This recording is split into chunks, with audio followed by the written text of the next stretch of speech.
if you pay lobola, automatically you are married in community of property. No munga kokota wa keep 150 rand. It's marriage. Customary marriage is automatic in community of property. The second one is out of community of property with accrual. Niyazwela chance ne. Just ukulobola nje. Just ukulobola. Noma ungayiqedanga inyoka. Where are those competitions amongst the young people? I'm hiring the most people. I'm building the biggest business. I'm developing the best platform. It's always about what you're wearing, what you're drinking, who you're dating, What you driving? what you're driving, Where do you stay? and whether or not your chick is yellow or dark. We had a Migs Kitchen burrito meal, like our breakfast meal, that grab and go for the hustlers. So let's hear what Nick Hammond thinks about our burrito. It was legit good. So it was marketed to me as something you can hold in your hand and eat on a hangover Monday. And I explained that like my hangovers aren't exclusive to Mondays. But it was dope, dude. I really like the idea of like taking South African flavors and putting them into dishes that we've heard about from overseas and like elevating them in that way. Everything was like fresh and tasty and like beautifully toasted and all of that. But the flavor combination was nice. And there's a bit of a chili kick in there as well. I'm going to make my own video about it. So it's basically, we call it it's a Monday burrito to heal the hangover the next day. You can have it hot. My hangovers aren't exclusive to Monday. So then you could have this any day. I'll get it up when you guys launch. Migs Kitchen, the packaging has arrived. You can start ordering the food from Easter weekend. Yes, check out our menu, check out the different meals. Let us know what you think. Let us know what you think we can better. It's our new brand. It's our new baby. And thank you for everyone that has been supporting us. Every meal that you order, you get a complimentary can of Mofire. If you order our family feast platter, which we call amakoporosh, which is a feast you can have all 10 of you, all 12 of you, all 8 of you, you get a complimentary 6-pack of Mofire. Yes, we'll also be having drinks in there. We'll be having nyama enhloko, amanqina, hard body. We're going to be having amakota. All sorts of different things, man. So check it out. Let us know what you think about it. And then as soon as you get your deliveries on Uber Eats, order on Uber Eats exclusively. As soon as you get those orders, you can post our food under the hashtag Migs Kitchen. Take videos or take images or any of your social media platforms, and then we will repost. You also do stand a chance of winning yourself some incredible prizes by just being one of our first customers. I'm hanging out with an entrepreneur who's helped a lot of people's lives and he's put together his thoughts to paper. It's more than just money. If you haven't seen this book on social media, where have you been? Welcome to Mzansi's foremost amazing entrepreneurs, best-selling author, public speaker, property investor, and what else should I say? Billionaire in the making. He probably is a billionaire already. Mr. Witness Mdaka. But in something, I receive. Go deeper, Papa. Go deeper, man of God. How you doing, bro? I'm doing good. How are you doing? I'm blessed. I'm excited that Kitsoritsa Kasiak is a Setimbisa. For sure. 1632 Pambi. Yebo. Analitiela kusiphathana grand Migs Kitchen mfethu. Siyabonga itiyela kamzekezeke. Yeah, nathi siyazi enjoy lento. Ulithathe kugogo. Hey mfethu. There's one of the meals there on his menu. It's called like a kukoko. There's another one, bathi kusuthi sukuka ngamadolo. Babizi sikuka ngamadolo. That's what Migs is up to. Yeah, I know. I'm sure itiyela kagogo leli. But thank you so much for having me. It's been a while since we did this, and I appreciate the invite. No, I'm the one that appreciates it. And I know the last time or the previous time we spoke property investments. I want us to go into the book. Yeah. But before we do, maybe let's start with your brand new venture. I don't know if you are ready to talk about it. You're going fintech now. We're going tech. It's more prop tech. Fintech will be incorporated into it, but the primary foundation of it is prop tech, more property technology, bringing technology, fusing it with property investing, helping people get into the property industry easily, being able to find tenants on our listing platform. You're saying we should get into it, so I'll get right into it. It's a new venture that we're working on. It's called AdProp. So those of you who want to find out what it is, they can go to adprop.co.za. It's basically a listing platform. You can list your property to sell. You can list the property to buy right on the fingertips. And then you can also be able to incorporate property management on the platform, being able to manage your property, send leases, send invoices, generate financial reports on the same system. Because a lot of people, for instance, in the township, they've got 10, 20 rooms, but they don't have the financial reports that the banks usually require for them to continue to finance them. So that system helps incorporate all of that onto the platform. And then it's got a fashion where you are able to find a maintenance provider. So we've got maintenance providers that are offering their services on the system. If you're a property owner, you are using AdProp, you want to be able to find a plumber, an electrician, somebody to come renovate your property, to paint it, you are able to get onto the platform and it will send a message to the nearest person to give you like a call out fee invoice. So that's the route that we took to formalize, more specifically when you look at township, to formalize the property industry within the township. But what I've noticed is that even agents are jumping onto the platform. You'll see houses that are in Serengeti on the platform. You'll see houses that are in Waterfall on the platform. You will see houses that are in Tembisa that are being listed for rental on the platform. So our job there is to really facilitate and actually capture the market in terms of formalizing everything that's taking place on the ground when it comes to property. You know that we've built, it's more than just money as a movement. When you started, you said we've impacted many lives, thousands of lives, helping people get into the property industry. But a lot of people get into the industry, but they're unable to scale because they don't have the tools that they can use to scale. So with AdProp, if you've got a property, you've built the units, you want to find a tenant, you are able to get onto the platform for you to be able to find that tenant so that you then rent out your property. And once you've done that, you are able to use the tools to manage the property, send invoices, and continue then to also maintain the property moving forward. So yeah, that's our new baby that we are working on.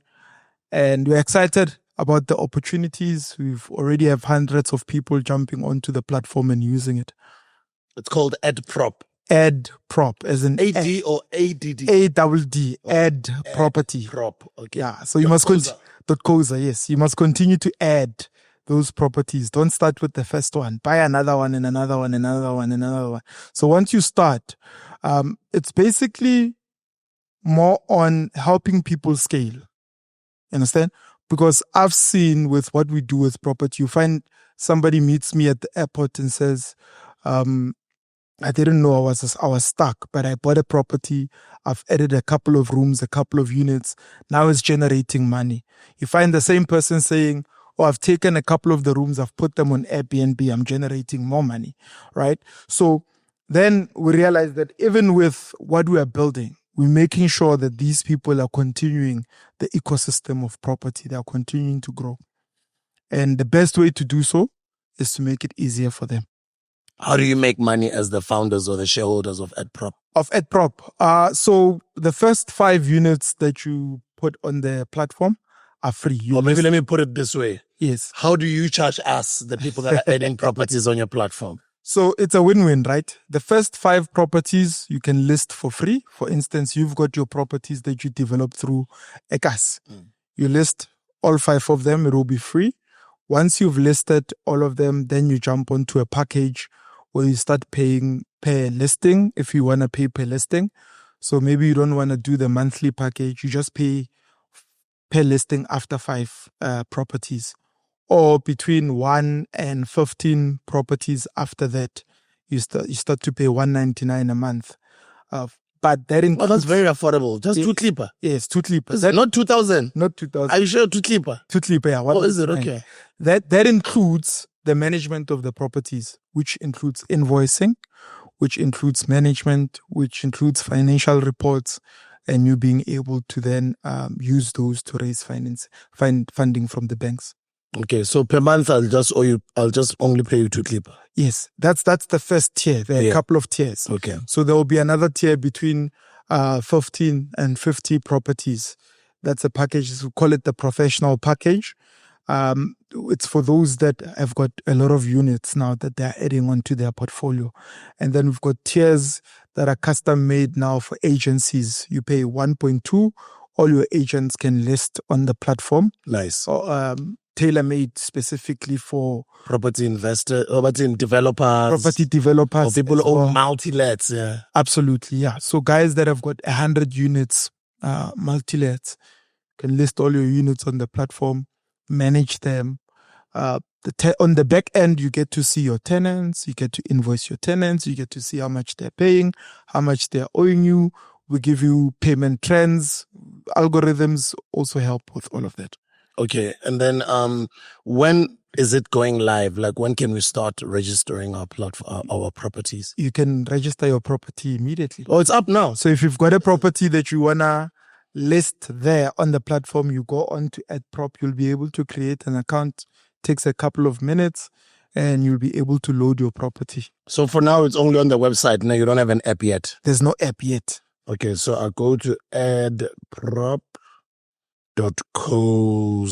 Let's see. It's Vuleging. Oh, wow, this is nice. So I can open an account, AdProp, buy or rent, find a property, add property, list and manage your property, service providers, join our network. Oh, this is stunning. Buy, rent, residential, commercial, 3-bedroom house. Wow, this is amazing, bro. Wow, there's even 12 million rand property. And then townhouses as well. Rental properties, for sale property, add rental property, sell your property, services, property listing, property management, tenants management, maintenance and service providers, lease and invoicing tools, resources, bond calculator, tenants portal, company, about us, contact us. Congratulations. This is incredible, bro. Well done. Thank you, my brother. Adproperty.co.za. Yeah. AdProp. AdProp. Yeah. So that's out of the way.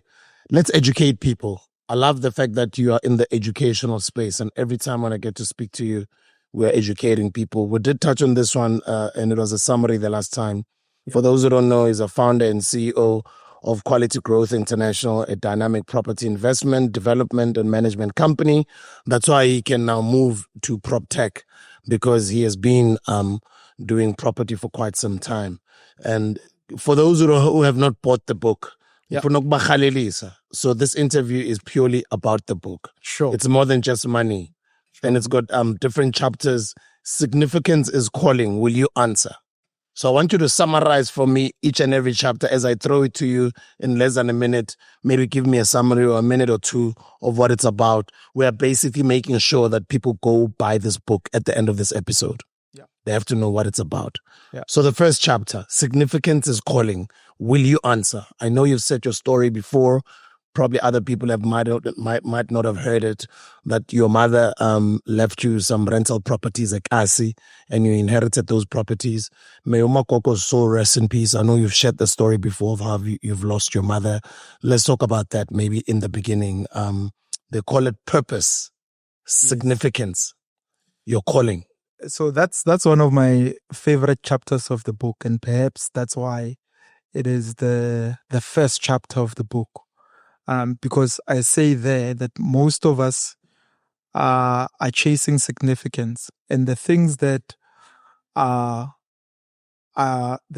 we hate are somehow linked to the things that produce our significance. If you hate poverty, for instance, perhaps the reason you hate poverty is because something about your destiny makes you hate it, and something that's connected to your purpose speaks to the fact that you need to be addressing that as an issue, right? I'm just giving an example. So the things that we hate and the things that we love, the things that aggravate us, the things that make us angry, and the things that excite us are mostly tied to our purpose and our significance. But a lot of us are scared of embracing those things because society, through the church, through politics, has told us to calm down, to be humble, to not express the things that actually excite us and you want to achieve. A lot of people nowadays, not in a pompous way, are not in their true gifting and being able to communicate exactly what they feel they need to be doing in society. Because when you start doing that, then gutwa usbu yakom. Yeah. Usbu segazbona since afige la akon. Yeah. Right? So that chapter is to address that sense of false humility that people have. You and I, both of us, there's a deep desire that we have to be somebody, a deep desire that we have to achieve something great, to achieve something better than where we come from. Some people have allowed voices of society to quiet down that desire and to quiet down that voice that wants them to prosper and do better and be better. And other people have embraced that desire and that voice that wants them to be better and do better, and therefore they do. You know, a lot of people are not where they are supposed to be, not because they are smart, not because they're intelligent, but because they've allowed fear, more especially fear of what society thinks, to dim down their significance and dim down their purpose. And as unfortunate as it may sound, a lot of people are not going to achieve that significance because they don't know that it is definitely tied to the things that you hate the most. I wrote this book more specifically because personally I hate poverty with all my heart. I say that everywhere. You know, I don't understand why black people have to be the face of poverty. Right? So, meaning, when I write something like that, I write it from a deep place where I say part of my purpose is to see at least one person, whether black or white, but more specifically black because I'm black, right? Getting out of the shackles of poverty and becoming a better person. And it's difficult to achieve greater heights of your significance when poverty is what you know and who you are. A lot of the things that we want to accomplish as society or as individuals, we won't be able to accomplish because of poverty. So your significance, your purpose, your direction, your elevation in life is tied to the things that you hate. So asking yourself, what exactly do I hate and why do I hate it? What exactly tickles my fancy? What excites me and why does it excite me? As you can see, even if there wasn't a mic here, I would be audible because the subject we're talking about brings some sort of excitement and purpose and meaning to me, right? So a man or a woman, for them to discover what that meaning is, there has to be a certain level of liveliness that comes out of them pursuing that thing that keeps them alive or that thing that they hate the most. Your world exists first in your mind. Yeah. And then it says here, it's all about the mindset. The world exists in your head. So here's an example. Yeah. We talked about prop, for instance, just a couple of minutes ago. But as a concept, before it came to life, it had to exist in the mind first, right? And the mind speaks to one's worldview. That's why we say it's a mindset, right? So I also say in that chapter, what spectacles are you wearing? If one guy is wearing orange spectacles, all they're going to see is orange. A car passes, it will look a bit of orange. But a guy wearing clear spectacles, all they see is clear. So that speaks to you see it first before somebody else sees it, before you even bring it to realization, right? So it's all about the mindset. It exists first in your mind. It speaks to your worldview. How do you frame your world? You live in a specific world that you daily create for yourself. If you find a guy, right, drinking, then uyangbuza ukuthi uphuza. Ngithi angazi ukuthi ngiphuzani. Uyiphuzelani? Why are you drinking this thing? I don't know.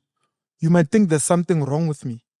Because before even this water is boiled to be poured into here, I conceptualized it first. I said, guys, I need something to drink and therefore I'll do it, right? In the build industry where we work, in the property development, the project management space. Before you even build a house, you get an architect, you sit down with the architect and say to the architect, this is what I want the property to look like before we even see it. So it's existing in your mind and you put it on paper. After it's put on paper, that is when now we can bring it to reality. So that speaks specifically to that, to say everything that you see on the outside came as a result of somebody first thinking about it, forming a mindset and a worldview around that thing before it can actually materialize. Don't start unless you have finished. Don't start unless you have finished speaks exactly to what I've talked about right now. So where do you finish, right? You think about the end result first before you start. What is the outcome of this thing? You thought of Mzig's kitchen. There's an intended outcome. We talked about the number of stores. I won't mention it, but you told me if I get to X amount of stores, I see 1, 2, 3 happening. Meaning already before you start this business, there's an end result and an end goal, right? So we too, in everything that you're doing as an entrepreneur, as a business person, you want to start a property investing business. How many rooms do you envision? Wow. Start there. Once you start at the end where you see it, it will inform every step you take now moving forward, right? A lot of people talk about throw away the business plan. It depends, because the business plan in and of itself, right, doesn't capture everything that's going to happen. But all you need to do before you even get into the nitty-gritties of planning, it's what is the outcome that you want to see after a couple of months in business, a couple of months in that relationship, a couple of years. What is the intention of this thing? Otherwise, why are we doing it? You and I, we have a brotherly relationship. You're a big brother to me, right? But there's always a defined end goal in relationships. For you is, in Tonayam, there are certain things I don't want him to go through. Somewhere you coach, so. There's an end goal. Now I've got an end goal. I want the relationship to be a certain, otherwise it wouldn't exist. So everything that we do, we have to finish it before we start it. So a lot of people, they start things first and then think about, Konje, what am I doing? You know, let me share the scripture before you ask the next one. In that chapter, there's a scripture that's from the Bible.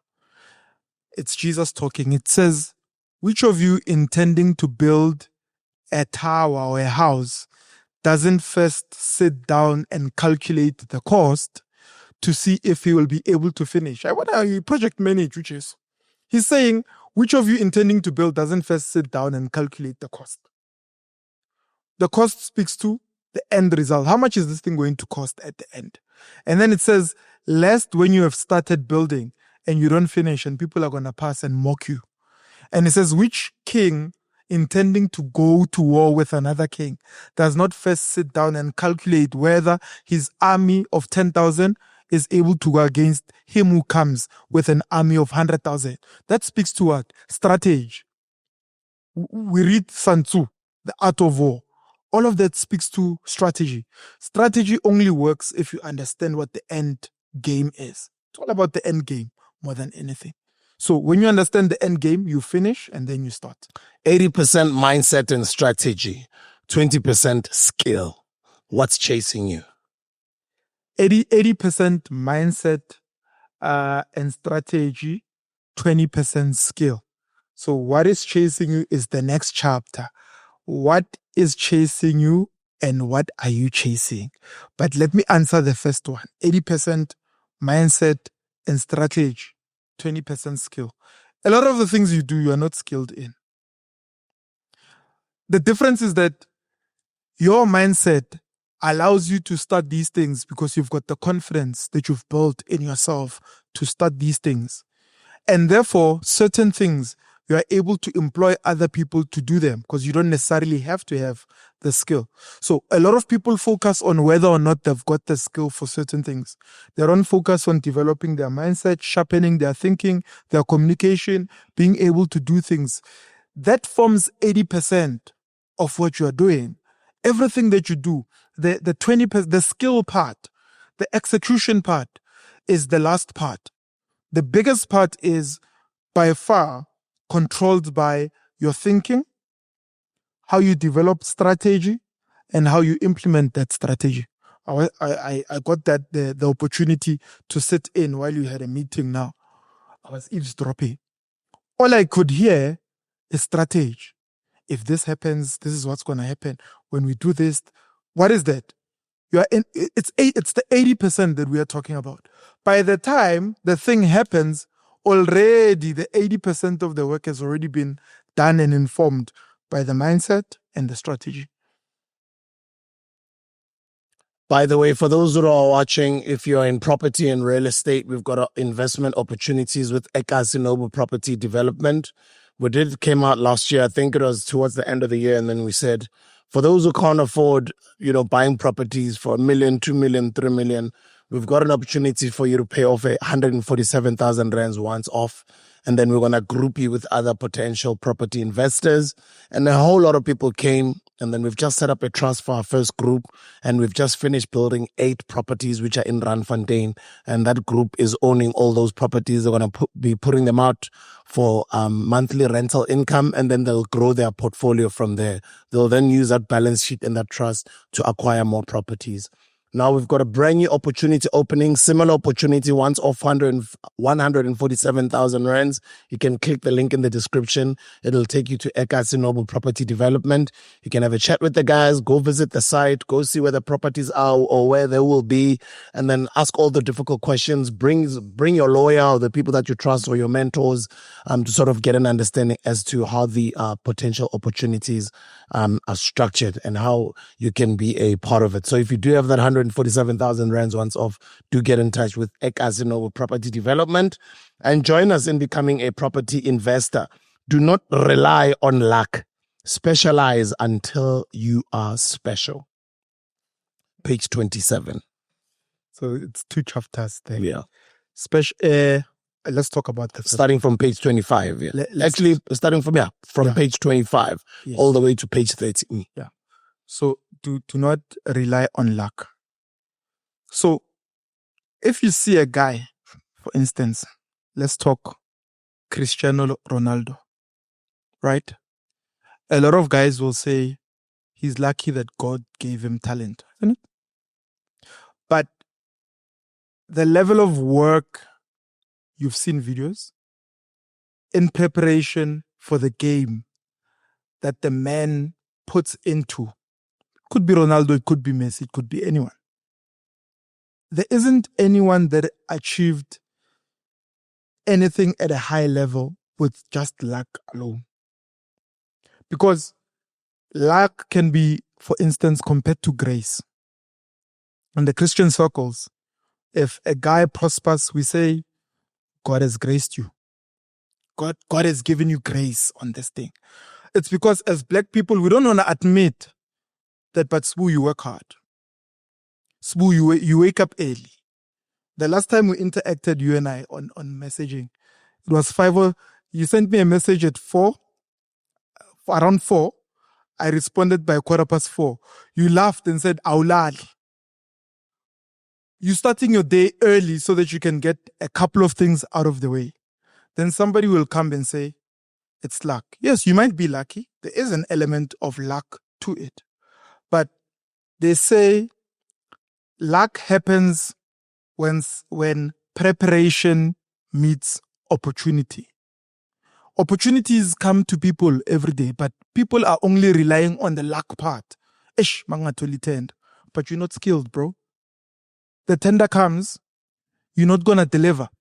The opportunity comes for you to do that subcontract to paint the building. But you haven't skilled yourself in terms of knowing how to paint or knowing how to manage people.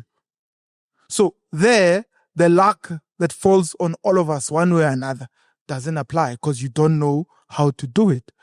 You can have grace and luck as much as you want, but if you didn't do mathematics, you can never become an engineer. I know those who are spiritual will say, but God can give you the ability to do engineering. God is not selective. He's very specific in how he gives his gifts. He gives it to you as a gift. You still have to hone that skill. Have you seen umuntu that knew how to sing when we grew up? We all knew that this lady can sing. Now when we are older, the same person that knew how to sing doesn't sound the same anymore. The gift, although was given by luck or by grace, was not honed and activated by discipline, by training, by increasing the level of luck that's given because of that gift. So anything that God gives or anything that you inherit genetically from your parents has to be honed by doing it over and over and over and over and over so you can get better at it. Some people are better entrepreneurs than others, but it's simply because they do entrepreneurship. It's not just something they know by theory. It's not just something they got by luck. They got it, but after that, what did they do? They kept on practicing over and over and over and over until they get it right. So I say, do not rely on luck or grace, because all of us have the opportunity to find luck or grace. It is what you do with that grace and that luck that sets you apart. So I'm sitting with the legendary DJ Swoo. But it's only because I wrote the book. And because I can communicate effectively the message that's in the book. It wasn't ghost written. Now, I'm not saying there's anything wrong with those who do it. I'm just saying I can sit here, you can ask me chapter by chapter, and people probably think there was a preparation behind the scenes. You didn't tell me we are going to have this conversation. But coming here, I was not worried about whether or not you might ask me something from the book, because there has been training, and what's written there is years of experience and exposure to the right people that taught me these things. So it goes back to understanding, okay, what's my gift? I found my gift. I'm lucky that I know my gift. What am I doing to hone it? Guys like Ronaldo, at what age did he start working on that soccer practice, honing that skill until he's 40 now? Messi, when did he start? Discovering it earlier, it's actually an extra level of luck. But knowing what to do with it at that early stage then sets you apart. Malcolm Gladwell talks about the 10,000 hour rule, to say those who've done something for 10,000 hours end up being masters of that specific thing. And other people say, choose one subject you want to study, read on it for 5 years, you'll be an expert. It speaks exactly to that. A lot of people are not experts at certain things because they haven't given themselves an opportunity to do the thing over and over and over so that they can master it. If you're one of the lucky ones today, luck, you will get this book. You'll get yourself a copy of It's More Than Just Money. Just go into the descriptions, into the comment section, and just write, why do you think you deserve to get this book? Why don't others who are in the property space, who are investing in property, who want to get into property, who want this book more than any other, who believe this book is going to change their lives, who probably pretty much deserve this book more than you do, why do you think you deserve to get this book better than others? We only have got about 10 of them. Right in the comment section over there, and then we will get in touch with you, and we'll also DM you, or you can also DM me on all my platforms, and you can DM Witness. But apart from those that are not going to get or win a copy of this book on this episode, you can go get yourself a copy. I've read the book more than once. You do have to get this book. Even if you're a seasoned property investor or property developer, it's kind of an incredible book. I think it's done an amazing job. And for those that always interview people that have written books or authors, I think this is the best way of interviewing someone. It's a good thing to read the book and understand it, but it's even better when you go from chapter to chapter and let them break it down. I think it's the easiest way on how to get the audience understanding the author's mindset when writing the book. Specialize until you're special. We've covered that one. Let's go to this page number. I think it's page number 30. A different kind of education. If you have a job, congratulations. You are also an entrepreneur. So usually we are taught that entrepreneurship is when DJ Spoo has started More Fire, Mzeg's Kitchen, TS Records. What else have you started? So what I always say when I witness is you can't win today's game based on yesterday's goals. So I can still stand here and tell you about TS Records and tell you about my achievements and tell you about More Fire. But for me, those are yesterday's goals. Yeah. What is it that I'm doing now to win this match today? And that's Mzeg's Kitchen. Could have, would have. I used to be bengi, bengi. That's dope. But what are you doing today to ensure your children's future is secured? And yes, thank you for the kind words. I've done some incredible things. Lots of them have failed, but God has been good that I've succeeded in some. And you only have to be right once. Yeah. You only have to be successful once. Yeah. You can try 100 things, but just one succeeds. How many times did Thomas Edison fail? Yo, bro, but the light bulb, right? Yes. 10,000 tries, but one breakthrough was enough. If you have a job, congratulations. You are also an entrepreneur. What that means is, if you work in a company, you are an administrator, right?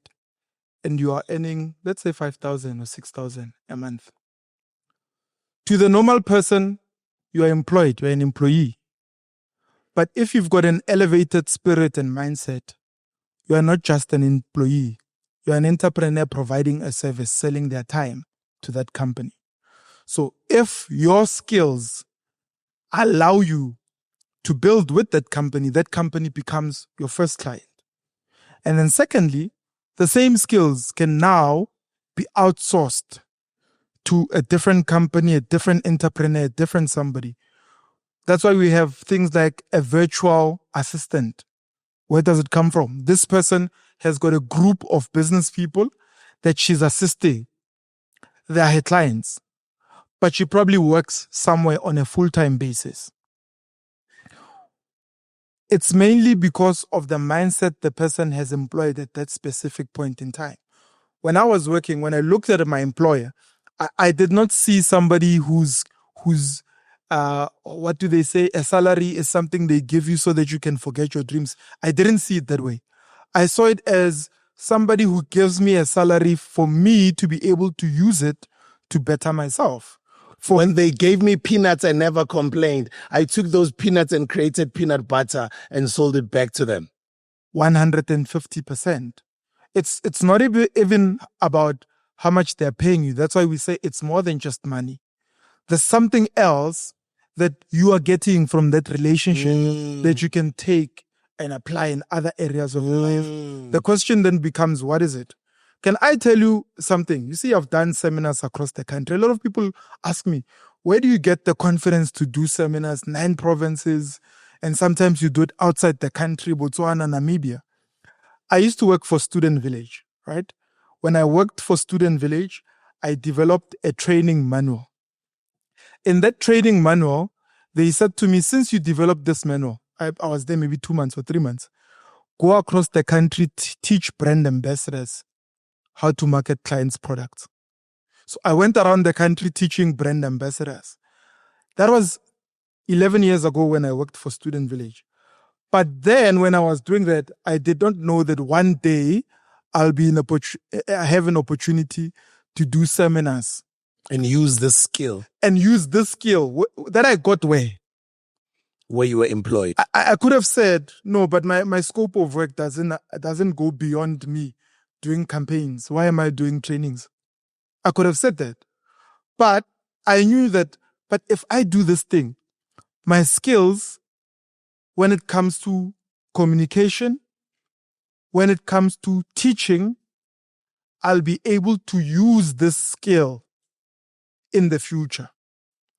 Because the skill, I take it with me wherever I go. It's like a guy who starts one business, fails at it, and doesn't really introspect. You can get onto one job, mess up, and get another one. The fact of the matter is, you are still the same joker that messed up the first one and the second one and the third one. It's important to understand, what am I doing wrong? How can I fix it? What's my mindset? You know where else I learned to communicate? Yeah. I couldn't talk. I couldn't communicate. When Scam. Blind. I was shy. Sure. In actual fact, right, what you see publicly, I'm more a reserved person than I am somebody. But at church, when you are doing these different jobs or these different things that you are doing, the entrepreneurial spirit in it is, what am I getting out of this thing and how can I use it for the next level of my life? Yeah. That's what entrepreneurship is.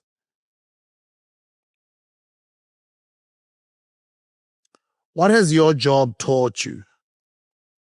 The smart way to set up your first business. Yeah. Transition into property ownership. So I'm covering 4 quickly, so we group them up. So It's an interesting conversation. Let me go through them again. What has your job taught you?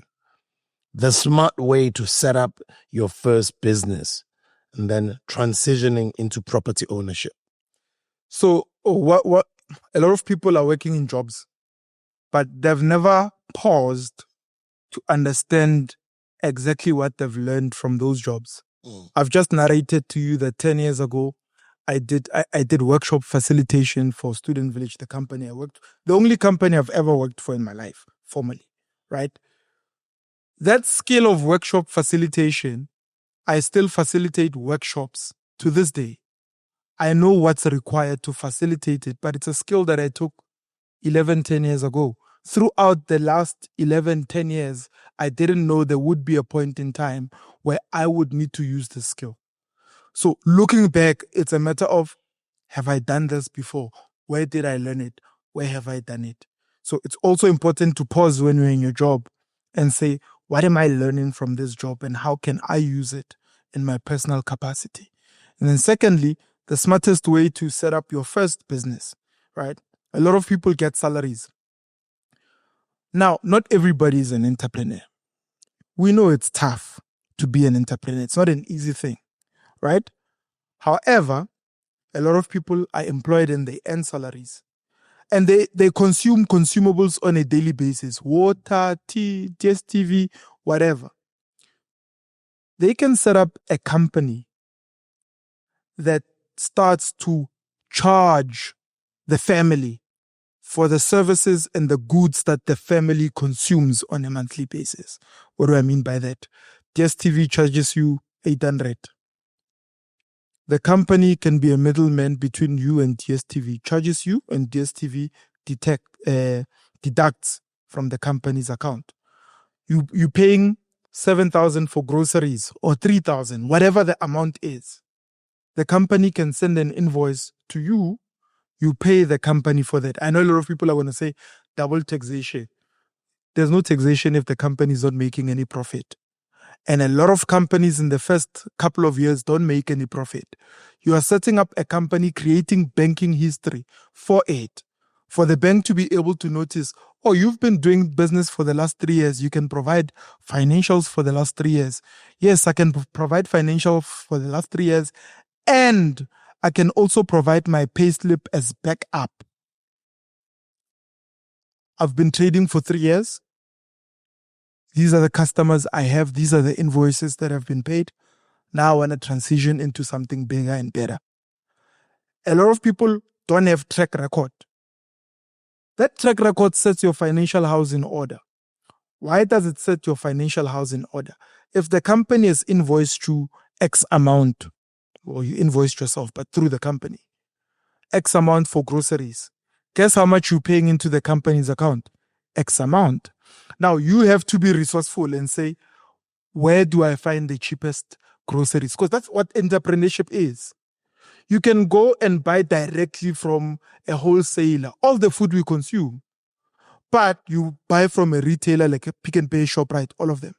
It means they do the work of engaging suppliers directly and engaging wholesalers directly to create convenience for you. So if another company can create convenience for you for goods and services that you take on a daily basis, why can't you form a company that can do that work and create convenience for you and your family and teach you entrepreneurship in the process? It's the safest way to start a business. And then you can go to the next family and say, do you know I provide groceries? Now, groceries is just an example. There are many other services. Insurance, brokerage, you can set it up. And the best way to do it is to look at your family and yourself first as a client and then say, how much do I put into that account so that I can do these things that I want to do? Formalize your informal business. Mhm. Why property investing is the best strategy to make you rich. Why property investing is misunderstood. And the fourth one, pitfalls of property investing. I'll say that again, guys. Formalize your informal business. Why property investing is the best strategy to make you rich. For those that are in Sandton, why is property investing the best strategy to make you rich? And why property investing is misunderstood. I'm just joking. What's the first one? The first one is formalize your business. Oh, formalize it. Yeah, because we all start small, and then if we're making money, guys, especially businesses, we become comfortable. Yes. Get a new business, but I can grow. Yes. And I've showed you guys. We started this thing in the streets. You guys know.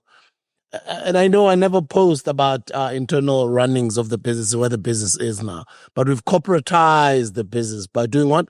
Reinvesting into it and formalizing and putting in systems and processes and getting the right skill set that's very expensive with decades of experience that have worked for big guys like Coca-Cola, Red Bull, and them, you name them. And then we got that skill to come here and help us corporatize and grow this thing and run this thing, because we've never listed a company before. We've never worked at Coke or Red Bull before. I'm just merely an entertainer and DJ and a radio host. And my business partner is a mining engineer, is a chemical engineer as well. He knows nothing about beverages and what we've done. But what did we do? We went to get professionals to come and assist us to build this thing and take it where it's supposed to get to. We got MBAs, we got professionals, we got people who've listed companies at the JSE before, but they all come very expensive. So our goal, our mission was to exactly do that. It was already in our business plan from the beginning, but that's an expensive exercise. You need to keep reinvesting into this thing up until you're able to afford all of those things and bring them on board. So all of those people can come together and make this dream come true. Yeah. So we formalized our business, even though today you can pull out videos that it started in the streets, but now it's a formalized business, right? Yeah. So let's start from there. And that's exactly that. A lot of people either run their businesses. I've seen a lot of people, maybe guys, a freelance cameraman. You'll say, please send me an invoice. They'll send you a personal Capitec account. And I'll sit them down and say, my man, look, you need to have a separate bank account registered for your business. This money must go through your account, the business account. Why? So that the system and the bank can recognize it as a business.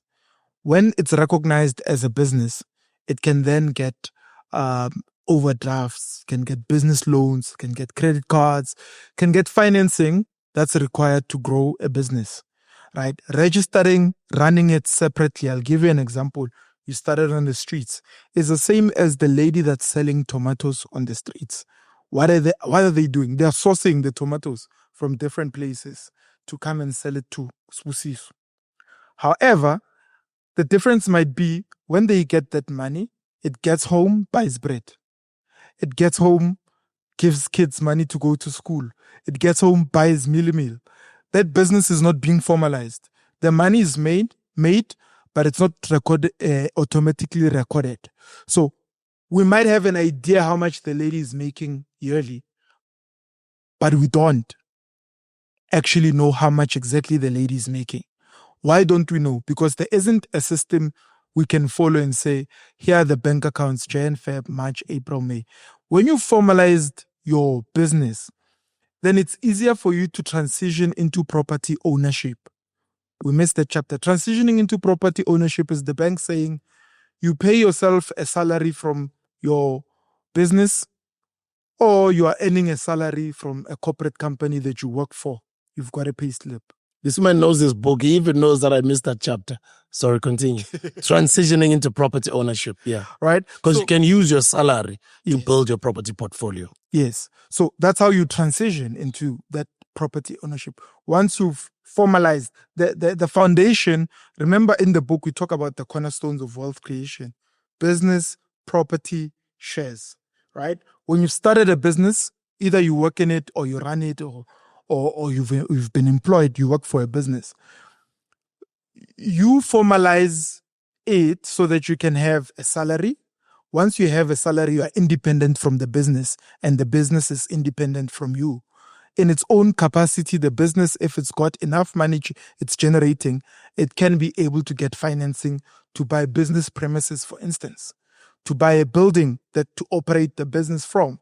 You, on your personal capacity, you can be able to buy a property, develop a property, put units, because the bank can see that this man for the last 2-3 years has been collecting X amount of money, right? And then why is property investing the best strategy to make you rich? Property investing is the best strategy to make you rich because it might be slower than business, but it is faster in terms of releasing and building equity within the property portfolio. You do what we call forced appreciation on the property. You got the property, you renovate it, it grows in value, you are able to refinance the capital on that property. The BRRRR method, right? It's the BRRRR method: buy, renovate, rent out, refinance, and repeat. Buy, renovate, rent out, refinance, repeat. What are you repeating? You're repeating the process of building and a building value within the property. But it can also naturally grow in value, like we've seen in many areas. Your mom's house in Tembisa maybe was 100K. My mom's house was 50,000. I saw the title deed. 50,000 today will not get you a house in Tembisa. Now, a lot of people will say it's the time value of money. Obviously, money changes as time goes on. But the fact of the matter is, I'll give you an example. My parents' house was about 365,000. And with the 20 years that they had to pay that off, they ended up paying almost $1 million. Yes. 800 and something thousand to about $1 million. Yes. The value of the property right now is anything between 1.5 to 2 million. Yes. In Hospital View, Absolutely. where you grew up. Where I grew up. Yeah. But it's interesting that you say that. Yesterday, I was having a mini argument with a good friend of mine. He's in construction. He was saying he doesn't want to buy a house through banks because he might end up paying more than what the original value of the property is. But I said to him, Tell him to go reach. You did tell him, oh, yeah, you are covering it now. on how to use, what is that? Continue. Sorry to disturb you. First, I told him about the time value of money. Remember, if they say you paid twice for it, Yeah. doesn't necessarily mean exactly you paid twice for it, because R1 million 2 years ago or 20 years ago is not R1 million today. Yeah. And the value of the property has also been growing. Yeah. Inflation. And at the same time, apart from only inflation, remember, property growth happens via inflation, which is normal for every other product. Yeah. But it also happens to grow because of market demand Yeah. in a specific area. That's why they always say location. Absolutely. Yes. Your mom's house is right next to the hospital. Yeah. A big private hospital has been erected right not too far from that. Because of that, and because that property that they erected is worth millions, it has affected the value of prices around that area. You know what I mean? But even if, let's say, there are some instances where a squatter camp is put up next to an area. Now we're talking the pitfalls of property investing. You have to understand it's not all good stories. Sometimes you bought in a specific area, there's a piece of land that's empty. And unfortunately, people come and put up squatter camps there. The value will go down. Or people might not buy the property at a time you need to sell it. Because conditioning might be, but there are too many squatter camps in the area. Especially if you bought with the intention of living in a suburban area where you were getting away from the township. Now the township has followed you where you went. You know what I mean? Because the primary reason why people buy properties in the burbs is because they are trying to get away from the township. Unfortunately, squatter camps are associated with township life. So if a squatter camp has been taken and put next to your property, the value of the property will go down. Not because the property is no longer valuable, but because now it doesn't have enough people that are demanding to live in that specific area. If demand goes down, then the value of the property will go down. It's market economics. So it's always important not to buy, for instance, a property that's right next to an open plot of land because you don't know what that land might be used for. Or it's better to always understand what the town planning scheme of that specific area is. You want to put your property, especially if you want to live and be able to sell it, where there aren't too many empty stands around it. Geez, I lived in Rosebank for quite some time. I even built a business there, radio station, Massive Metro. We went through the most during the COVID-19 lockdowns. I was privy to the conversations of what Rosebank was going to become because I was lucky, enough to know people who knew people, and I'd be in those circles. Lama time how much you done about playing at Rosebank of what it was going to look like. I was in those rooms and I was in those meetings. I look at Rosebank. Abu Makwena. My man. Yeah. When I look at what Rosebank has become right now, I'm like, if only then, or if only then somehow I got myself some skin in the game. So they finished it before they started it. My man. And when I look at it now, I'm like, yeah, no. It just gives me a different perspective. Abahlala phansi ngathi yazi thina nasidlala ilego yama-toys or monopoly igame uyibeke kanje bona i-Rosebank yonke leyo bakutshela ukuthi i-Glenhove kuzoba so e-Oxford soyenza kanje la kule khona la soyenza kanje kule Erf number what soyenza kanje la sizoyenza kanje ngathi bayadlala mara ongathengisa ngePorsche ngathi bayadlala alesa sikhathi and ignore ngiyakubuza nabayibeka kanjalo ntwanas yeah, that time you are there for other things. I was there in those meetings. Were you listening? I was not in property at the time. But yes, lamatama being now, I'm being I've seen videos of you with Mark Wayner. I'm an Omerangman. Anyway, to see what's going on in Rosebank says to me, Abanyabantu, they move in silence. Abanyabantu, exactly what you're saying in this book, they finish before they start. And abanye abantu wena nawuqabanga ukuthi senjalo seyanyuka soyaba celebrate kudala badlulile la sabakwazinga izinto mhlambe babhizi manje eClifton babhizi lapha at the Atlantic Seaboard in Cape Town or mhlambe babhizi ngama project orkanti. So I'm just trying to say ukuthi that's how some of these incredible minds work. They work qala bayiqede into by the time wona uyibona seyinyuka kudala baqedile noma bangakayiqedi physically kodwa sebaqedile because sebayihande over inyuko sebayirezile isipani sesiyanyuka ubona nje wona ama building anyuka ubona you know what I mean, and then you're like wow labo bantu labo kudala badlulile la sebakwenye into. So for them that's an old dream. Yazi why ngikusukela ngePorsche. So I thought about it today when you said we were meeting, right? First time I saw you in the Porsche, there's some orange color somewhere on it. There was one that was white and it's an orange color. Box there, yeah.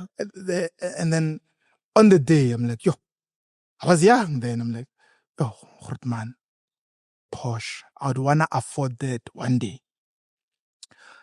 Then as in cooler, obviously I got exposed to property and whatever, and I realized, okay, I always thought, how did this guy afford it? It was always the how. And when I got into business, I figured out, this is how he was able to afford it, by doing business.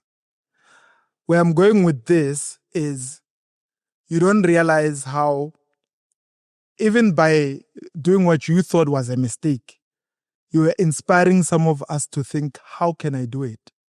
We might not be doing it now because we are better informed. We've got the education. But the fact of the matter is we're doing the thing that makes us afford it. But we choose not to do it because sibone abosibusiso bahamba ngayo sizibuza ukuthi so much money, how does he do it?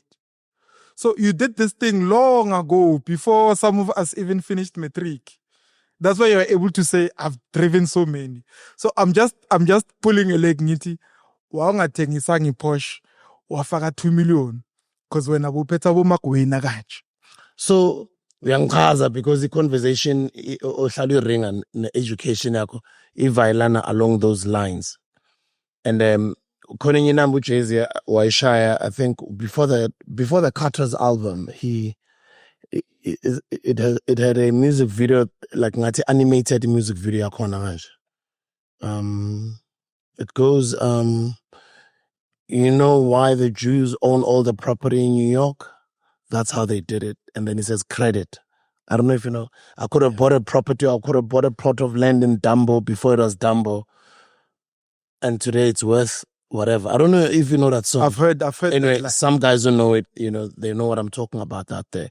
But it's exactly that. It's exactly what you address in this book and what we've been speaking about. When we are young, we are so impressionable, and sometimes we don't have the right education to go about how to do things. But if we listen to people like Abu Witness, we're able to then learn so that when we do it, we do it in a manner at which is not the wrong way of doing it, as opposed to some of us who did not have the right information then. And yes, we did all of these things, we made our mistakes, but it's beautiful that one woke up in this lifetime to start doing things correctly, the right way.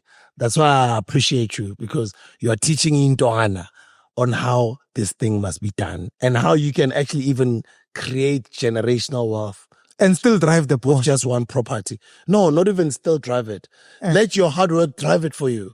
Yes. It does not take anything away from Your pocket. Yes. The exact thing that you are preaching, when you are preaching and teaching and showing people that they can make other people pay for their Porsche on their behalf Yeah. while they pay off their properties that they own, basically increasing or growing their own generational wealth.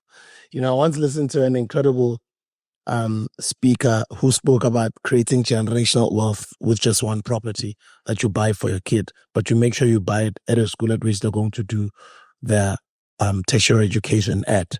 You Sure. buy it next to that school. Let's say Geleza Vet or UCT or Geleza Pretoria Tech, whatever it is, you buy property that next to Ivava Yakon.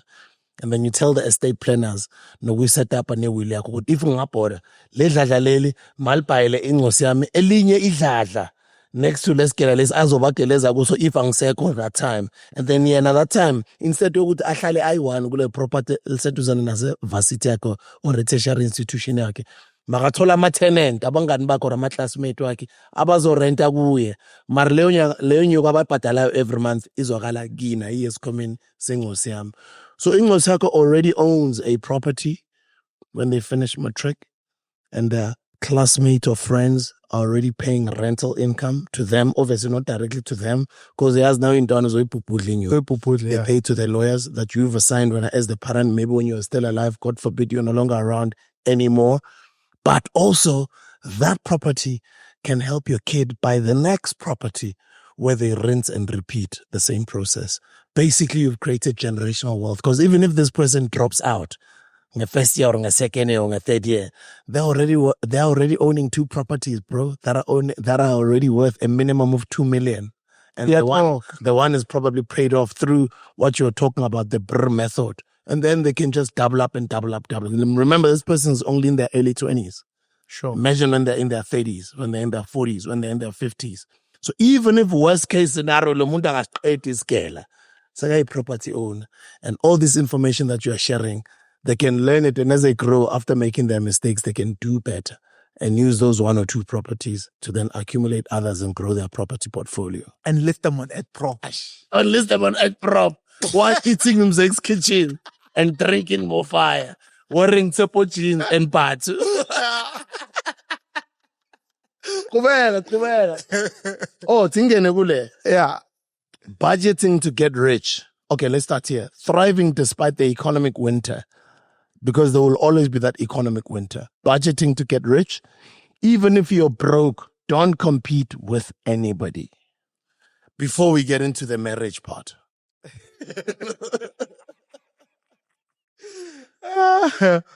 So, which one are we starting with?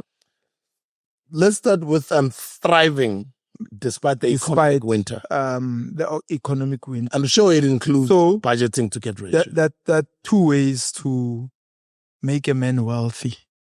Two ways. It's to curb his desire for more or increase his capacity to earn. Right? I always say, don't complain about it being expensive. Find out how you can afford it. Sorry, continue. Yes. So curbing his desire for more speaks to his willingness to cut down on certain things that he's consuming already. Right? You live in a property.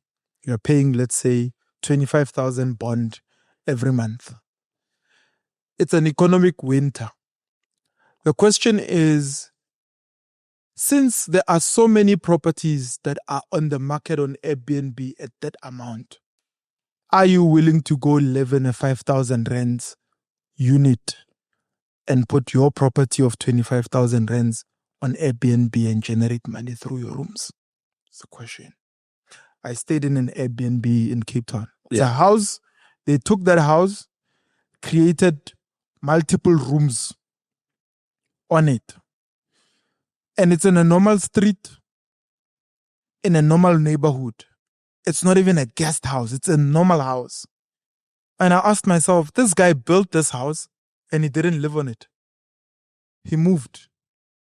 So curbing your desire for more speaks to, are you willing to cut down? Are you willing to cut down? You know, one of the strategies we talked, you said we'll talk marriage when we were married. If my ex-wife is watching, she knows what we used to do. We would buy a property, move into it, live in it for 3 months, then go rent another one, rent out this one. While we're renting another one, this one, remember, it shows on the statements that it's rented out.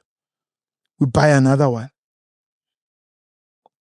move into it, live in it a couple of months, move, go rent. So it boils down to, are you willing to inconvenience yourself? A lot of the things that we say we can't afford, it's mainly because we don't want to be inconvenienced. Are you willing to drive a cheaper car so that you can free up some money to buy a property? The friend of mine that I told you about yesterday that we were arguing about something, he told me a story about a friend of his who bought a nice double-story house, right? Bank approved it. In the process, remember you wait 3 months for transfers. In the process of transfers, this guy went and bought a Range Rover and the bank cancelled the house transaction because they now said you cannot afford because now you have an expensive car. But this guy could have just waited for the process to be done. You understand what I mean? But he couldn't curb his desire for more. He wanted more and he wanted it now. It affected this transaction. There's a give and take scenario when it comes to wealth building. It doesn't just happen automatically. Or if you're a guy given to more, then increase your capacity to earn. We talk about the rat race, financial independence, financial wealth, and financial freedom. The rat race is you depending directly on the salary that's paid to you, whether it's 100,000 or 2,000. If you don't have any passive income that you're generating, you're still in the rat race. If passive income is the exact same amount as your expenses, you're financially free because your passive income, money from properties that you've rented out, a business that you've started, pays for that lifestyle. You are financially free. If your passive income is twice the amount of your expenses, then there we're talking about financial freedom. If your passive income is 3 times the expenses, then we're talking about financial wealth. Ungazimela. Whether you are earning 300,000 and your expenses are only 100,000. Whether you are earning 30,000 and your expenses are only 10,000. When I say earning, I'm talking earning passive income, not just an income that comes from a job. When they fire you, you don't wake up tomorrow and say, where do I start? So being able to curb your desire for more and being able to increase your capacity to earn. In an economic winter, you want to combine those two. You want to be able to curb your desire for more while increasing your capacity to earn. Meaning you're cutting down on expenses left, right, and center. You are increasing your capacity to earn. You're writing books. You're learning how to speak and communicate. You're learning how to manage businesses. You're starting new businesses. But your expenses are not running to match up with what you are creating. Your expenses are going down while your income is going up. You are surviving the economic winter. That's the only way to survive the economic winter, right? You earn more while decreasing what you spend. Because there are many other ways in which you can still live a proper life. I thought about it the other day. Like, there was a time where I had 3 nice pairs of shoes. 3 nice pairs of shoes. Now I probably have countless. I can wear a new shoe every day for months, right? But I still wear 3 pairs of shoes. I still have my 3, out of those many shoes, I still have my 3 favorite pairs of shoes. So I ask myself, did I need the extra? Now, I'm not saying I want to give away my shoes. Don't get me wrong. I'm just saying I ask myself, did I need to buy another shoe on top of another one? Because in any case, like the shoe I'm wearing now, I only saw it this morning. I'm like, I haven't worn this shoe in a long time. Let me wear this shoe. It's because we keep increasing. It's human nature to want to increase and acquire stuff. But sometimes you're increasing and acquiring the stuff that you don't even need. And in an economic winter, you need to be able to recognize that pattern and cut it.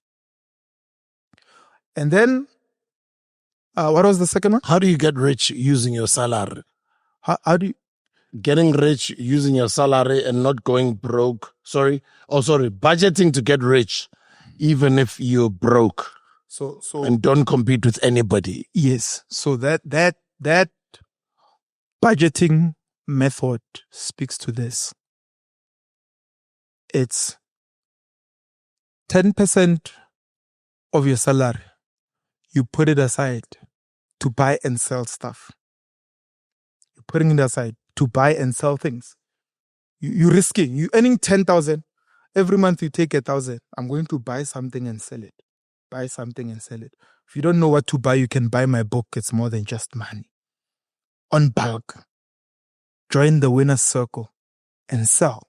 What do you want to do? You want to buy and sell. You're developing the skill of selling, but also you are budgeting because you are forcing yourself to find something that you are investing in that is already lucrative and is going to generate money for you.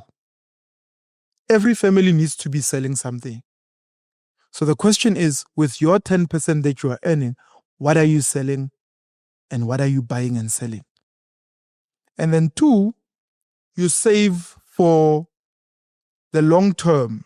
What is the long-term investment that you want to invest in? A property you want to buy. How much can you invest into that? How much? 10%. Put it aside. When you buy a property, there are transfer fees, you know that. When you buy a property, there are attorney fees, bond registration fees. Sometimes the bank asks for a deposit. Put it aside. Be ready.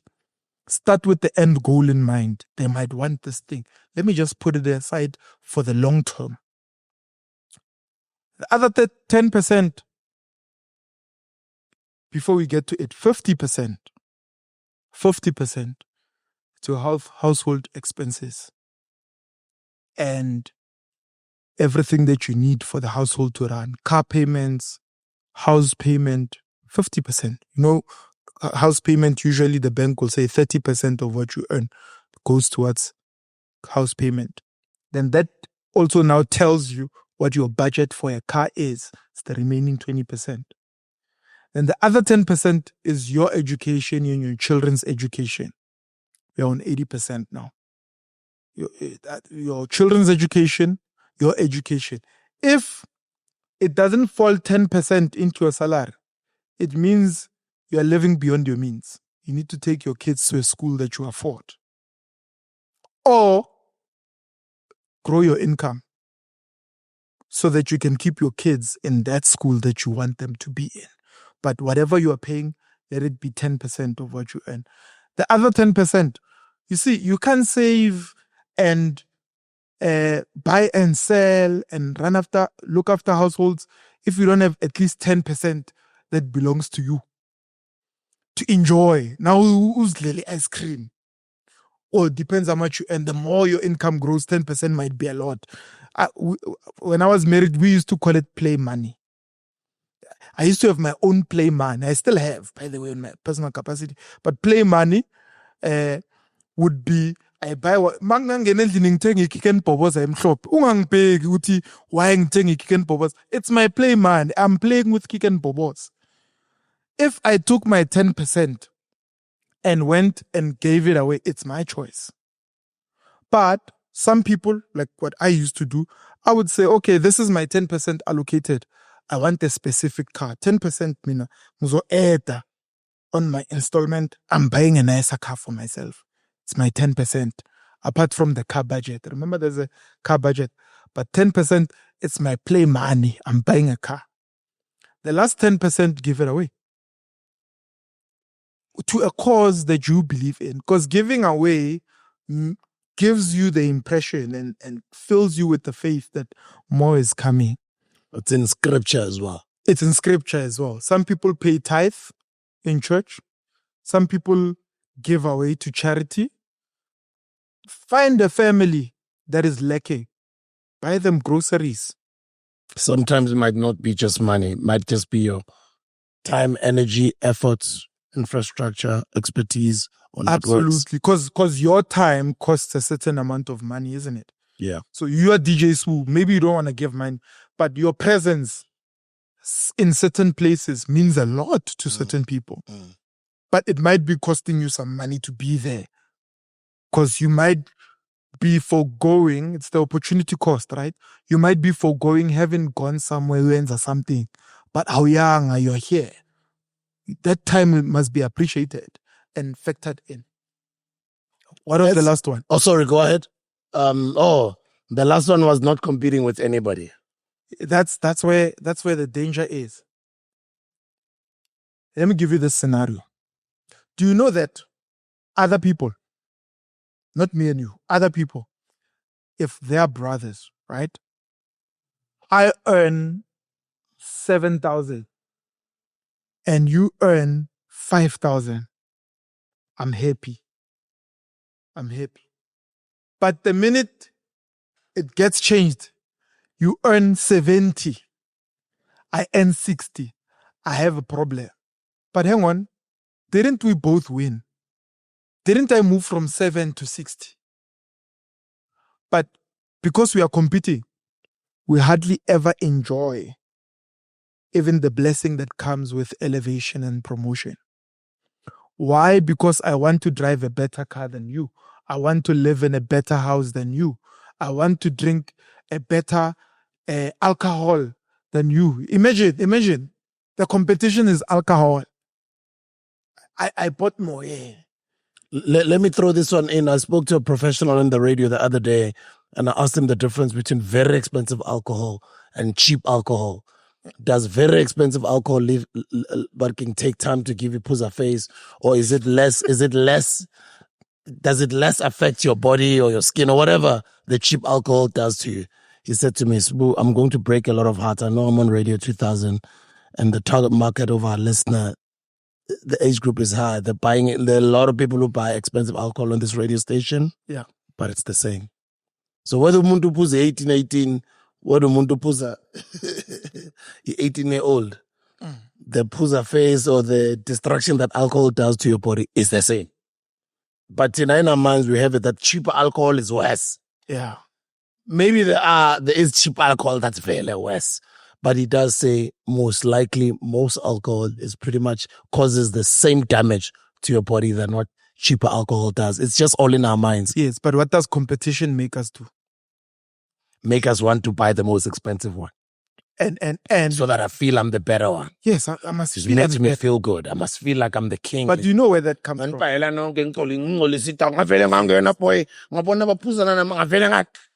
4. Yeah.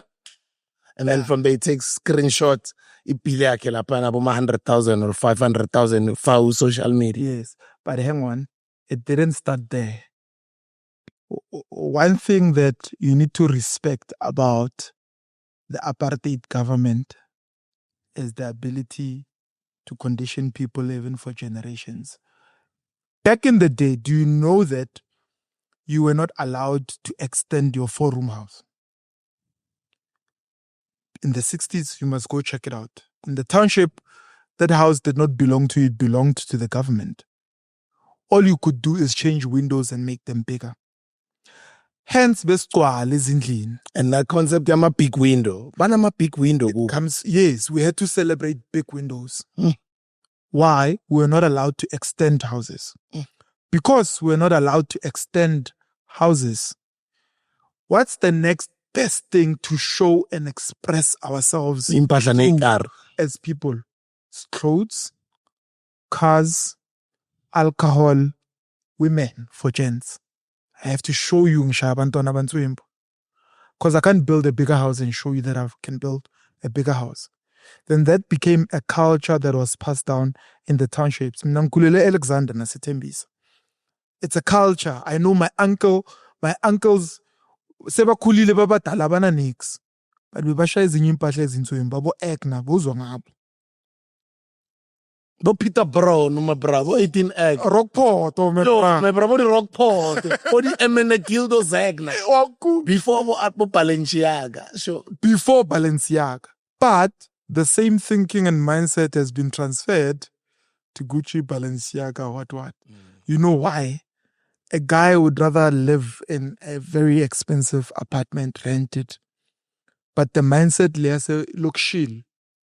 Yokuthenga imoto, thenga impahla, phatha abantwana, it's still there. We just transitioned from township people living in Tembisa to township people living in Waterfall. The mindset is still the same. You go to Waterfall Corner, Live Grand Cafe. My brother, that's just a tavern. Gyafana nakamaisela. It's the same thing. Black people sitting and drink. Gyafana naga Oliver nakamaisela. We've seen that script. We've seen that movie play over and over again. There's no difference. Shift of environment, same mindset. The transformation has not happened. So what are we saying, you and I, by this platform?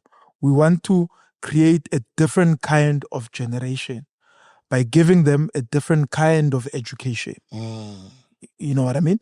Understanding, oh, okay, Alexander, I had to be confined to the 2-room. Even if Magogo wanted to extend, how far was she going to extend that house? We all had to sleep on the floor in the kitchen, although she had money to build a house. Hence, when you look at it today, it's the same with black people. You look at it, social media, what are we competing about? What's the main thing? Have you ever seen a challenge of, guys, we've built the biggest business, we've employed the best people? Where are those challenges? Where are those competitions amongst the young people? I'm hiring the most people. I'm building the biggest business. I'm developing the best platform. It's always about what you're wearing, what you're drinking, who you're dating, what you're driving, what you're driving, where do you stay, and whether or not your chick is yellow or dark. And then we come back and call that success. Antwana, you've made it, eh? No, bruh. You just moved from Gamaisela or Oliver, where you used to drink, or where your uncle used to drink. You just drink in a better place every night. More expensive alcohol. There's no difference between the same alcohol. There's no difference between you and your uncle. That same alcohol, which is 60 rand over there. Maria paying 2 clipper for it here. 2 clipper.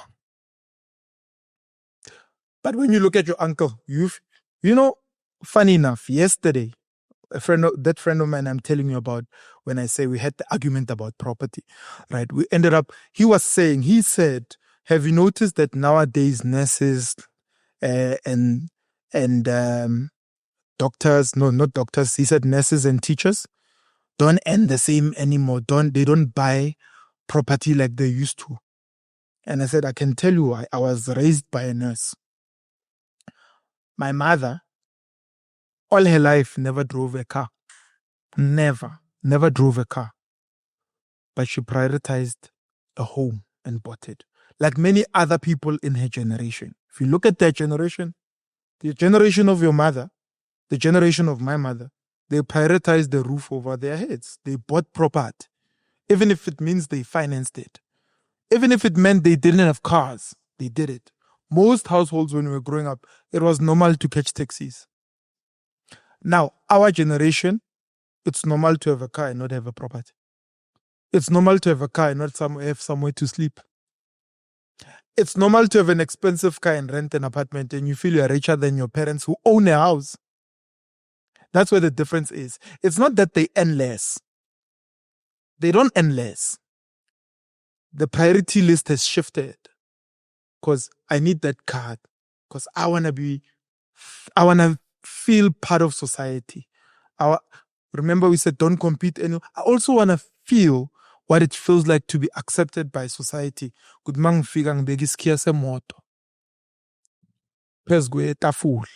can see what car I'm driving.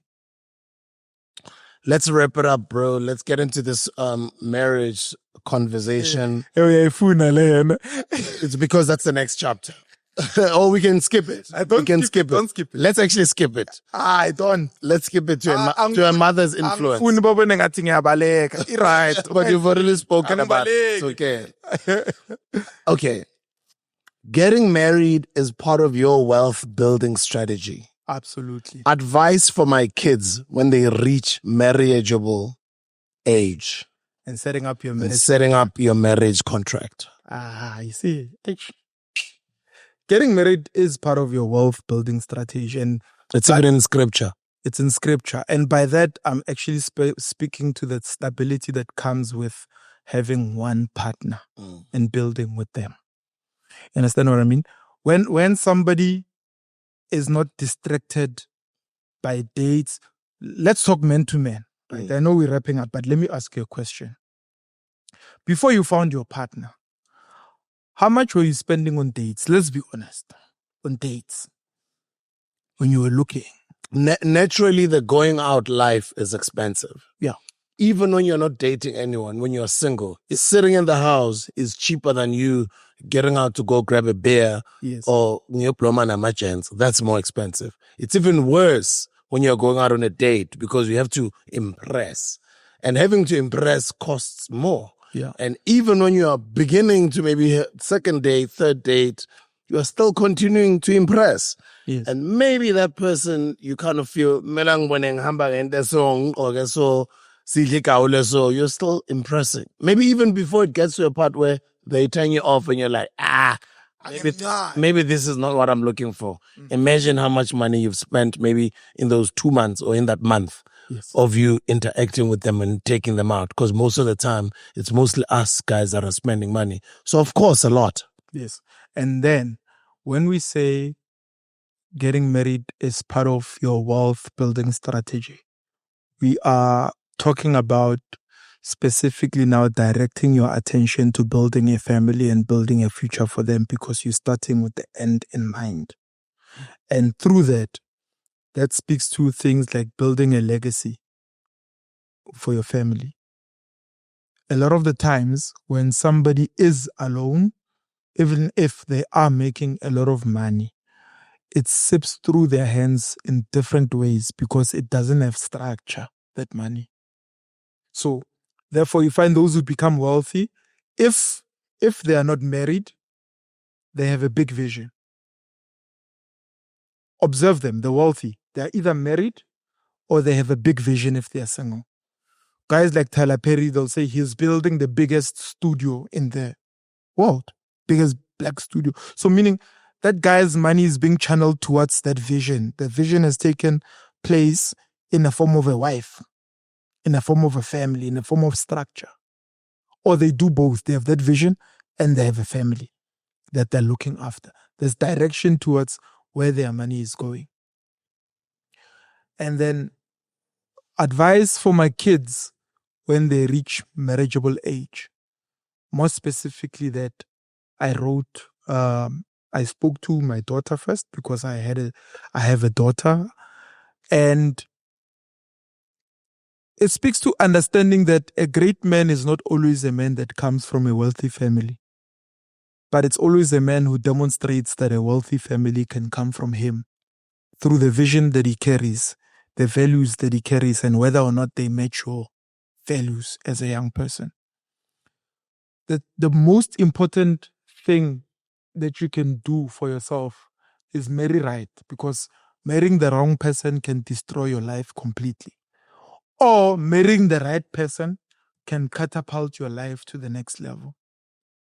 When you look at how marriage was back in the day, it had nothing to do with love. It had everything to do with strategy.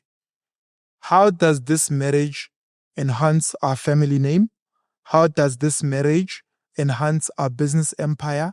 And how does this marriage enhance our kingdom? That's how it was.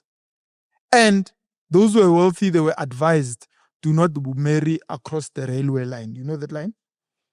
It was said, do not marry across the railway line. Remember, that's what we were talking about a couple of weeks ago with Penuel and Nota about intentional breeding and the fact that the wealthy wanted their kids to marry other wealthy parents' kids. So they were intentional about breeding. You know what's funny? Last week, I meet, I won't mention her name, but she's a CEO of one of the municipalities in the country. And then she says to me, she's flying away to do some work overseas. And then she says, Witness, I take my son to meetings now because he impregnated someone, and I think that person Googled me before she dated my son. Mm. So now I love my grandson, but I don't like the relationship with my son and this person. Now I take him with me to meetings with other influential families because we talked amongst each other and said, how do we make our kids network with one another, meet and marry each other? True story. It happened last week, this conversation. Setting up your marriage contract. There are 3 ways. In community of property, which is automatic. In South Africa, if you pay lobola, automatically you are married in community of property. No munga kokota wa keep 150 rand. It's marriage. Customary marriage is automatic in community of property. The second one is out of community of property with accrual. Niyazwela chance ne? Just ukulobola nje. Just ukulobola. Noma ungayiqedanga inyuku. Just ukulobola nje. Ngicela niyazi leyo. Ngicela uphinde lapho point. No munga keep a half. No munga tsiyokokota. There's no such thing as ukokota. It's a cultural practice and conversation that has started taking place, and therefore it can wound up and be proved as marriage should it end up in court. And if you're a man, you are building wealth, you've paid lobola, you can end up losing half your assets. Some women are smart and they know about this. And vice versa. If you're a woman and you are starting to build something, there's no such thing as ukokot. If he says, I'm coming to pay lobol, tell him we need to set up a prenuptial contract. It needs to be signed, which will speak to whether or not they are married in community, whether or not they are married out of community of property, with or without accrual. The accrual system speaks to whatever we accrue from the date of marriage moving forward, either belongs to the two of us or we are married without accrual. What's yours is yours, what's mine is mine, basically. So understanding that marriage contract, that's why those 2 things, setting up your marriage contract, follows advice for my kids when they reach marriageable age. I need them to also understand that marriage is not only a spiritual exercise. It's also very much a legal exercise that involves an entire government. Once you invite the government into the relationship, it means it's governed by law. You need to understand what the laws around marriage are, the laws around divorce are. When I got married, fortunately, I was married out of community of property, right? Unfortunately. I mean, Thank you, my returned soldier. no, I said, No, I'm kidding. I'm just pulling your leg. Let me Continue. tell you why I say fortunate. Sure. One, the process is less messier. Do you understand what I mean? When two people are too entangled with one another and now they hate each other, my brother, people end up even killing each other over these things. Right? And with my one, I say fortunately, but we were not even fighting at that level. Because even with accrual, if we really wanted to fight at that level, we could have. Do you know what I mean? So just understanding, I say fortunately because I prefer when you marry someone, sit down, talk to them, explain to them what the different marriage contracts are and what they mean.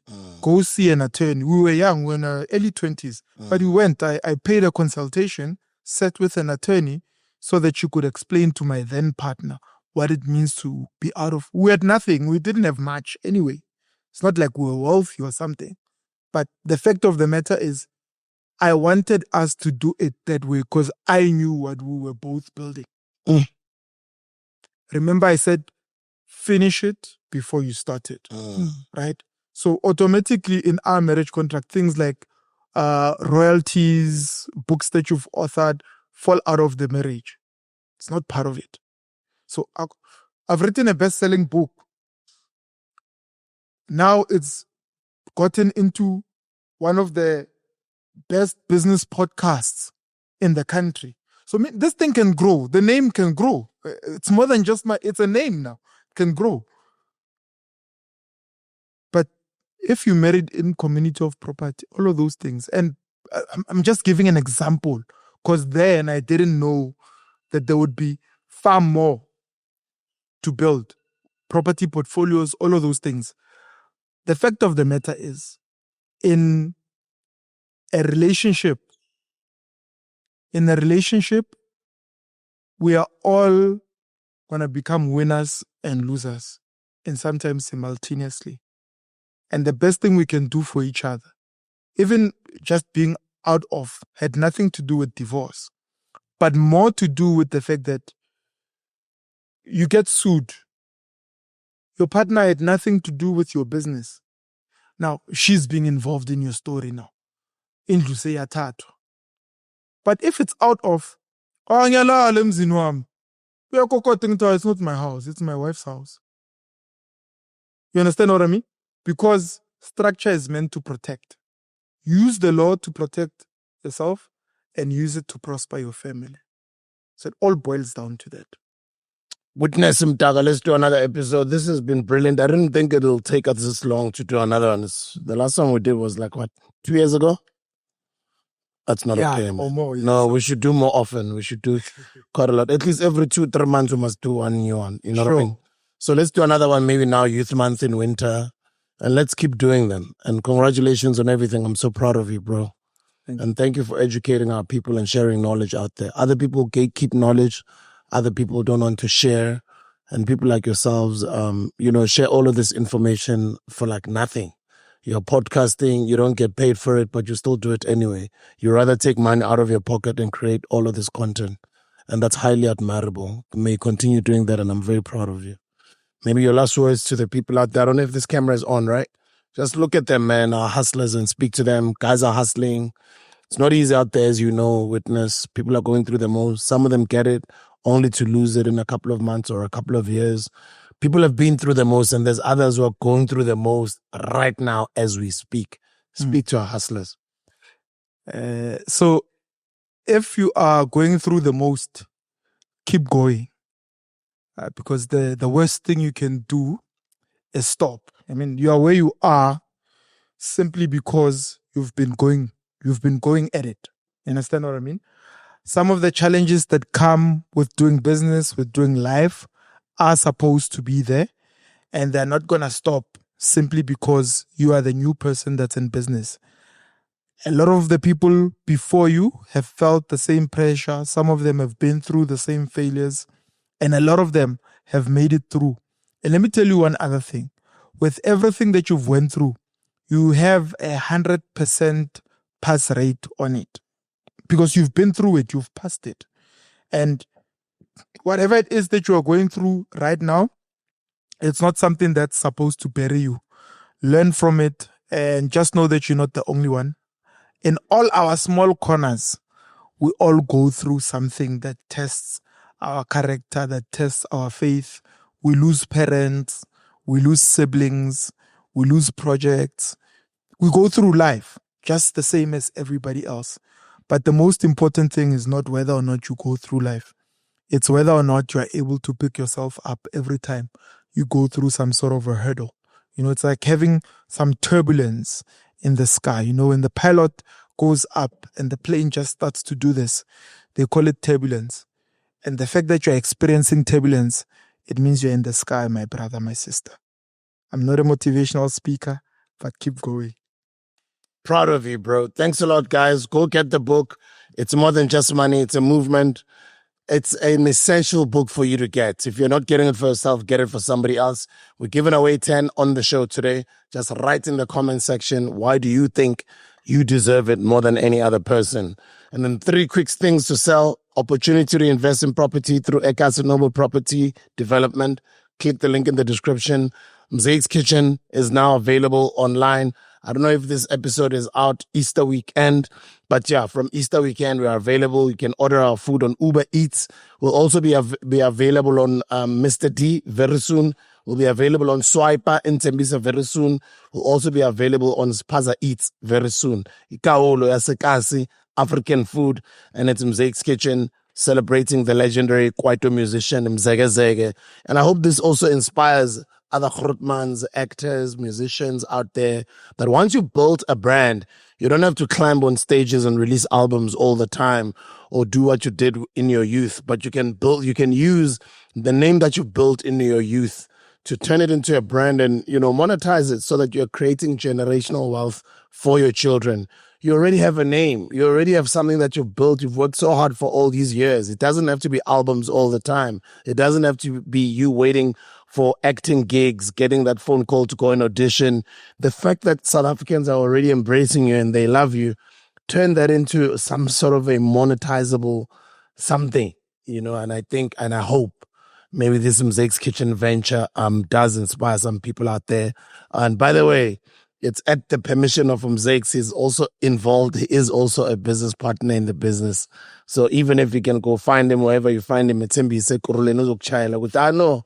Business and for those of you that want him back into the music business, we don't know if he's still interested to make music. But thanks a lot for watching. And lastly, there is an opportunity for videographers and editors, young people out there.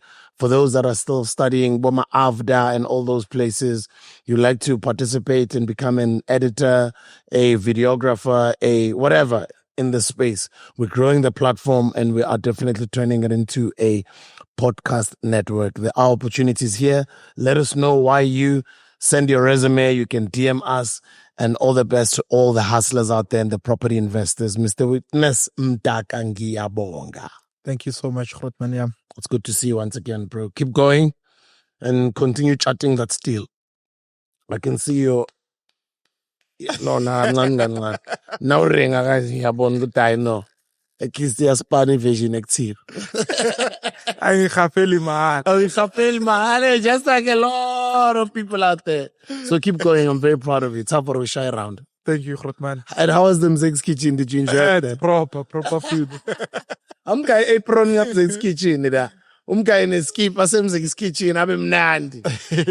Danko. I'll see you guys on the next video. Danko.